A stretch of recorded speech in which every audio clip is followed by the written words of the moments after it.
साननैसो उनाव मुनमुननि बिगुमैया मा जागोनथाय मुनमुनखौ आं गाबजानोसो गिदों सिबाय होनायनि गेजेरजों जों मोनसे मोनामनायसो मोनदों, मोनसे हमदांनोसो हादों। मुनमुन ब्रह्म आरो हाग्रामा मोना सिङावहाय ब्लाड सेटनि माबा मोनसे पलिसि लादों नामा जों गिदों आरो ओंखायनो नोंथांमोनाबो सांग्रां जा। बिथांमोना बबेथिं थाङो बबेथिं मायो, हयथ' बिथांमोना जिखुनु मुहुर्तआवनो लानजाय साखोनो हागौ, बेखौ जों नोजोर होनांगोन। लोरबांथि माने हाग्रामानि थाखायल'सो BPF दं नालाय, BPF हिसाबैथ' गैलानो, हाग्रामा गैयाबानो BPF गैखाया। खिन्थु मोनसे खोन्थाया, डेम'क्रेसि होननाय मोनसे हादोराव वान पार्टि वान मेन वान फिल'सफि वान आइडिय'लजि बे मालाबाबो एक्सेप्ट जाया। मानोना 17 बोसोर हाग्रामाया मानसिखौ उनजों थानानै देगार सुयै सुयै खुनि खालामनायनि थाखायनो पलिटिकेलि मानसिफ्रा गुबुन मोनसे अल्टारनेटिभ लामा लानो हायाखैमोन। बिनि जाहोनाव गिनानै बिसोरो थाखोमादोंमोन, रायजो राजाफ्रा सिरि थादोंमन। खिन्थु दिनै जोंनि UPPL दोलोआ मानव गेदेर प्रमद बर' बिथांनि दैदेननाय आरो बानजायनायाव साफ्रोमबो मानसिनो राइट टु स्पिचखौ माने गुदि मोन्थायखौ होनाय जादों, जायनि जाहोनाव बयबो उदाङै ओंखारबोनो हादों, उदाङै मावनो हादों। जायनि जाहोनाव हाग्रामानि जा दानाय BPF पार्टि, बे पार्टिखौ गैला होनबाबो गोरोन्थि जाद्राया। जों जुदि मोनसे सोदोबजों बुङोब्ला गैला। गोबां लाबोदों, गोबां लाबोनायनि गुबै माबायानो जादों नैबे 4 आरो 5 माबायावहाय एप्रिल दानाव जोंहा एसेमब्लि जागोन। बे एसेमब्लिनि गेजेरजों बिथांमोना हानि बाथ्राखौ लानानै गोबां कुइसन सोंनो नागिरदों। आं नोंथांमोननि मिडियानि गेजेरजों बिथांमोनखौ कुइसन खालामहरदों आरो नोंथांमोनाबो लोगो मोनबा खालाम। जोंनियावहाय दा प्रुफ दङ, आखायाव प्रुफ दङ।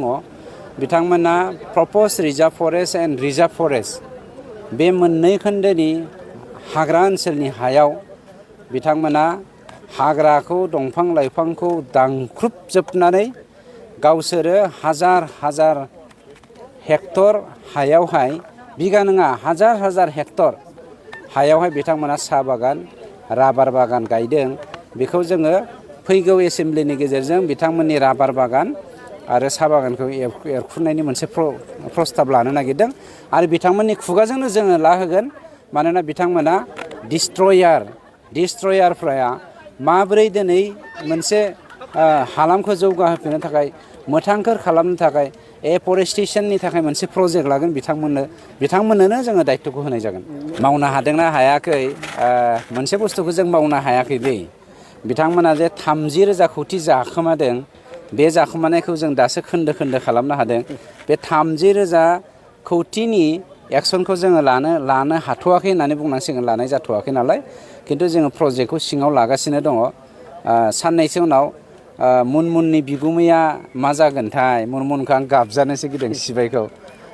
नायनि, मानोना बिथाङाथ' BRTFनि गेजेरजों, बिथाङाथ' गुबुन गुबुन हान्जा दानायनि गेजेरजों बर' हारिनि गेजेराव थैनि बानाखौ बोहैहोबाय आरो बोहैहोनायनि प्रजेक्ट लादों नामा, जों बेखौसो गिनाय मोनदों। मानोना